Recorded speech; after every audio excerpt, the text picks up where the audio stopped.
চিটাং বোর্ডের বন্ধ করা হয়েছে আজকে এসএসসি পরীক্ষা। জরুরি বিজ্ঞপ্তি সকলের অবগতির জন্য জানানো যাচ্ছে যে বিগত কয়েকদিন ভারী বৃষ্টি হওয়ার ফলে পাহাড় ধস হওয়ার সম্ভাবনা রয়েছে।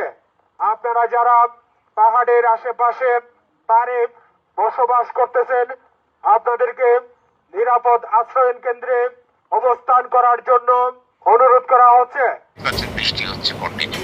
আমরা এসএসসি পরীক্ষা কক্সবাজার জেলার বন্ধ আছে, ইন্টারকোটা চিটাং বোর্ডের বন্ধ করা হয়েছে আজকে এসএসসি পরীক্ষা। পাহাড়ে যারা আছে তাদেরকে সরাই নেওয়ার জন্য তো গত 4-5 দিন আমরা মাইক করতেছি। আমাদের ম্যাজিস্ট্রেটরাও, উপজেলা প্রশাসন, জেলা প্রশাসন সবাই মাঠে আছে। তাদেরকে সরাই নেওয়ার জন্য আমরা আশ্রয় কেন্দ্র যেগুলা আছে সেগুলো খুলে দিয়েছি, তারা যেন ওখান থেকে ইয়ে হলে আশ্রয় কেন্দ্রে যায়। আমাদের যে কয়টা আমাদের আশ্রয় কেন্দ্র আছে সব কয়টা রেডি আছে।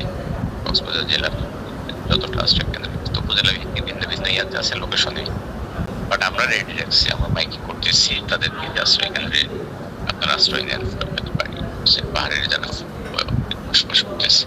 প্লাব উন্নয়নের খবর আমরা এখনো পাইনি। আমরা পানি উন্নয়ন বোর্ডের সাথে যোগাযোগ রাখতেছি।